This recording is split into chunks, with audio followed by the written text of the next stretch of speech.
संघर्ष से हमें डरना नहीं चाहिए, क्योंकि ये भी एक कहानी है जो सफल होने के बाद हमें लोगों को सुनानी है।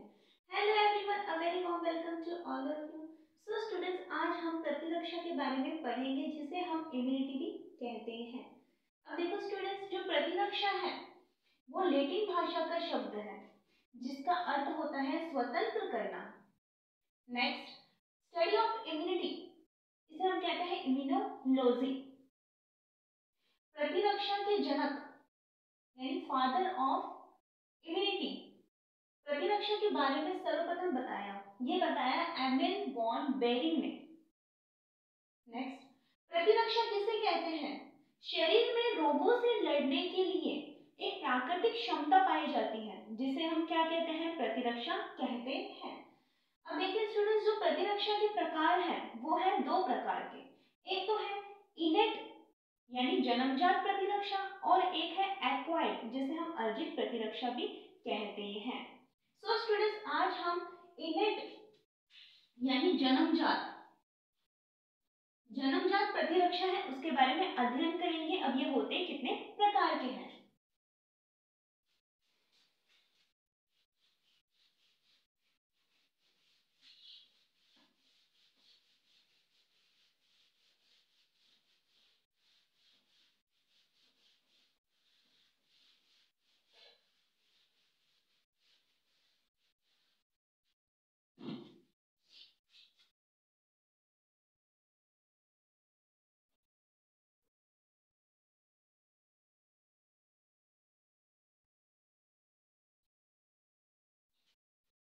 देखिए स्टूडेंट, जो इनेट इम्यूनिटी है जिसे हम जन्मजात प्रतिरक्षा भी कहते हैं, ये वो प्रतिरक्षा है जो माता पिता से बच्चे में आती है, अर्थात ये जन्मजात होती है।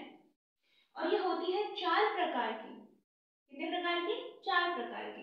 पहला है शारीरिक अवरोधक, दूसरा है क्रियात्मक अवरोधक, तीसरा है भक्षाणु अवरोधक, और चौथा है शोध प्रतिरक्षा अवरोधक।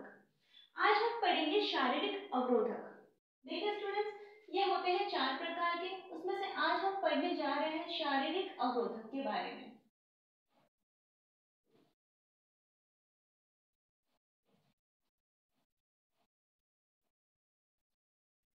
जो शारीरिक अवरोधक है ये भी दो प्रकार के होते हैं। कितने प्रकार के? दो प्रकार के।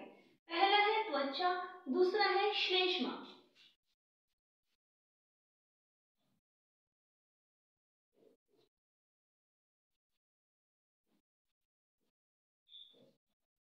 अब देखिए स्टूडेंट्स, जो त्वचा है यह हमारे शरीर की प्रथम पंक्ति है, यानी प्रथम सुरक्षा पंक्ति है। इसका बाह्य आवरण है काइटिन का बना हुआ होता है, और त्वचा पे तेल ग्रंथि पाई जाती है जो लैक्टिक अम्ल का स्त्रावण करती है। जैसे कोई रोगाणु हमारे शरीर में प्रविष्ट होने जाता है, ये लैक्टिक एसिड उस रोगाणु को नष्ट कर देती है। सो ये था हमारा त्वचा। अब हम देखेंगे श्लेष्मा। नासाद्वार, श्वसन मार्ग, यहाँ पर श्लेष्मा झिल्ली पाई जाती है। क्या पाई जाती है? श्लेष्मा झिल्ली। और इसका काम होता है श्लेष्मा का स्त्रावण करना। जैसे ही कोई रोगाणु हमारे शरीर में प्रविष्ट होने जाता है, ये श्लेष्मा झिल्ली द्वारा स्रावित श्लेष्मा से चिपक जाता है और नष्ट हो जाता है। तो ये था हमारा श्लेष्मा, जिसे हम इंग्लिश में म्यूकस भी कहते हैं और इसे हम स्किन भी कहते हैं। सो स्टूडेंट्स, आज हमने शारीरिक अवरोधक कंप्लीट कर लिया है। कल हम क्रियात्मक अवरोधक के बारे में जानेंगे। अब ये होता क्या है? आशा करती हूँ आपको समझ में आया होगा। चीजों को रटना नहीं है, केवल समझना है।